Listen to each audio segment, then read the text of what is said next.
Okey, jadi kita akan bersama-sama dengan Colonel Tuan Muhammad Azhar Mujab selaku pengarah APM Negeri Kelantan daripada Sekretariat Pengurusan Bencana Negeri Kelantan untuk membawakan perkembangan terkini berkaitan dengan keadaan banjir di sana. Ya, Assalamualaikum Tuan. Waalaikumsalam. Ya, terima kasih kerana sudi bersama kami di waktu yang sangat getir ini. Mungkin terlebih dahulu kita nak bertanyakan berkaitan dengan keadaan terkini di Kelantan pada ketika ini berkaitan dengan banjir ini, Tuan. Baik, saya maklumkan untuk peringkat semua di Kelantan. Ya.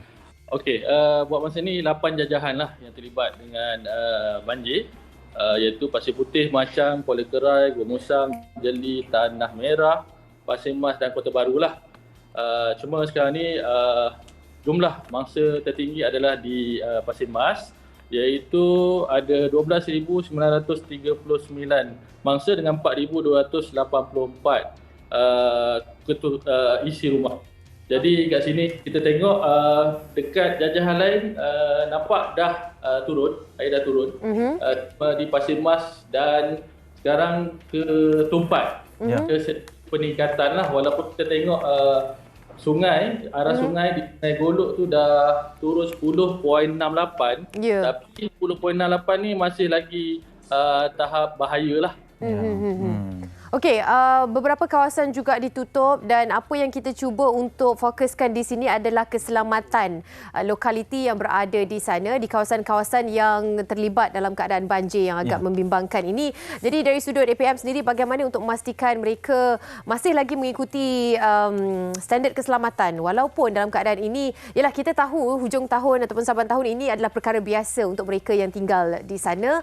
Khawatir juga ini diambil remeh dalam setengah individu, tidak mementingkan tentang keselamatan. Bagaimana pihak APM memastikan masih lagi menjaga keselamatan untuk lokaliti-lokaliti yang berkaitan? Baik.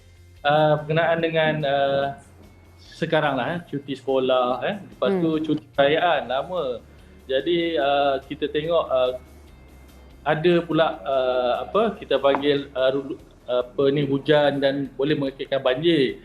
Jadi di sinilah daripada awal, daripada jabatan-jabatan teknikal sendiri bagi notis amaran awal. Jadi daripada situ kita bagi kesedaran awal lah, maknanya dengan masyarakat, ketua-ketua masyarakat kita maklumkan juga supaya cakna dengan amaran-amaran notis-notis ini, dan juga kita juga pergi juga dekat kawasan-kawasan hotspot ni untuk memaklumkan kepada mereka supaya berpindah awal. Jadi bila berpindah awal ni kita tak ada rasa kelang kabut lah bila berlaku dalam keadaan yang air tu cepat naik.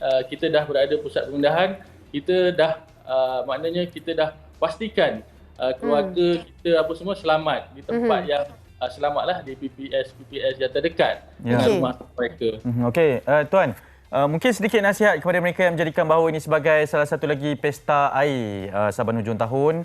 Kita fahamlah mungkin kami tidak berada di kawasan sana, tapi nasihat kepada mereka supaya menjaga keselamatan terlebih dahulu ni, Tuan.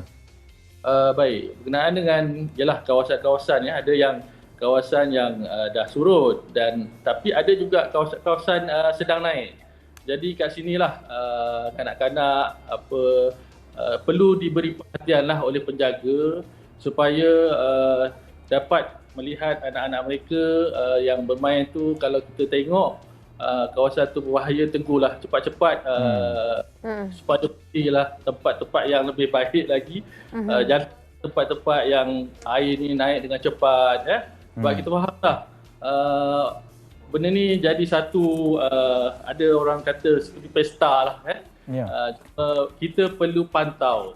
Ada kes-kes yang melibatkan perkara yang kita tidak ingini. Jadi di sinilah kita perlu memaklumkan segera, bagi kesedaran dulu kepada anak-anak supaya tidaklah berlaku perkara-perkara yang tidak kita ingini. Ya, dan pastinya setiap daripada kita memainkan peranan yang paling penting lah kan, Tuan. Terima kasih banyak-banyak, Tuan, di atas perkembangan terkini banjir di Kelantan. Kita harapkan agar Tuan dan juga tim mampu melaksanakan tugas dengan secaranya berjalan dengan lancar. Kita doakan yang terbaik, insya-Allah. Terima kasih, Tuan. Baik. Assalamualaikum. Waalaikumsalam. Itu dia. Ya, betul.